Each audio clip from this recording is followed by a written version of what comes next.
अस्सलाम वालेकुम, how are you class 9। I am Rida Asim, your biology teacher. आज हमारे पास इंजाइम्स का लास्ट पार्ट है 7.5 इंजाइम इनहिबिटर्स।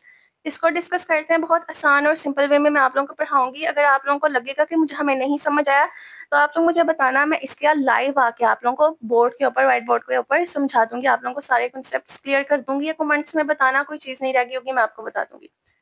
सबसे पहले स्टार्ट करते हैं कि इंजाइम इनहिबिटर्स क्या होते हैं।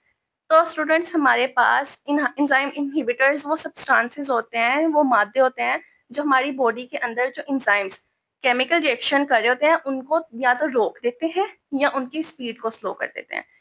अब नेक्स्ट, इंजाइम्स क्या होते हैं, ये बात आप सबको पता तो होगी, लेकिन फिर भी मैं बताती हूँ। इंजाइम्स वो प्रोटीन होती हैं जो हमारी बॉडी के अंदर होने वाले केमिकल रिएक्शंस को तेज करती हैं। अब इनहिबिटर्स उनसे इतना जेलस होते हैं, वो आके क्या करेंगे कि वो उन्हीं इंजाइम्स की जो केमिकल रिएक्शन तेज करें, वो उसकी स्पीड को स्लो कर देंगे या वो मुकम्मल तौर पे ही रोक देंगे। इनहिबिटर्स का मतलब ही रोकना होता है। अब आपकी बुक के अंदर इंजाइम्स को उन्होंने नेक्स्ट 2 पार्ट्स के अंदर डिवाइड किया, जिसमें एक आ रहा है कॉम्पिटिटिव इनहिबिटर और जो दूसरा आ रहा है वो है नॉन कॉम्पिटिटिव इनहिबिटर। अब जो हमारे पास कॉम्पिटिटिव इनहिबिटर्स हैं वो कौन से होते हैं बच्चों, ये आप लोग समझो कि ये आपके पास है इंजाइम और ये इंजाइम के ऊपर आ रही है एक्टिव साइट, ठीक है। अब हमारे पास ये इंजाइम पड़ा हुआ है, अब आएगा इनहिबिटर। वो क्या करेगा, आगे इंजाइम के ऊपर अपना डेरा जमा लेगा, ऊपर इस तरह से बैठ जाएगा। अब वो compete करेगा। अगर तो बहुत ज्यादा सबस्ट्रेट्स हैं तो ये हो सकता है कि उधर से उतर जाए और कोई ना कोई सबस्ट्रेट उसकी जगह ले ले इंजाइम के ऊपर। इतना कॉन्सेप्ट आप लोगों का मैंने क्लियर किया था कि हमारे पास लोक एंड की मॉडल में भी, कि ये आपके पास इस तरह से मैंने आप लोगों का कॉन्सेप्ट क्लियर किया था कि ये होते हैं हमारे पास इंजाइम, उसका ग्लोबुलर स्ट्रक्चर और उसके ऊपर होती है एक एक्टिव साइट।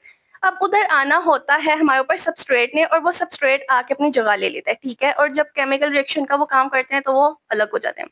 यहाँ पे क्या होता है, इनहिबिटर्स पहले से ही आके उस एंजाइम के ऊपर फिक्स हो जाता है। अगर बहुत ज्यादा सबस्ट्रेट है, वो सबस्ट्रेट और वो इनहिबिटर मिलके एक दूसरे से compete करते हैं, झगड़ते हैं उस अपनी जगह के लिए। तो हो सकता है अगर सबस्ट्रेट ज्यादा है तो सबस्ट्रेट जीत जाए, तो कोई मतलब वापसी के चांसेस हैं।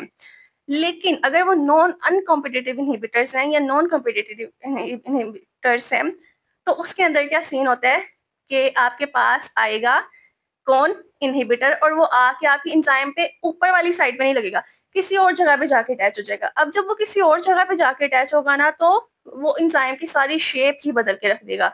तो यहाँ पे सबस्ट्रेट आके लगे ना लगे कुछ हो, लेकिन वो उस जगह को नहीं छोड़ता और वो आगे रिएक्शन नहीं होने देता।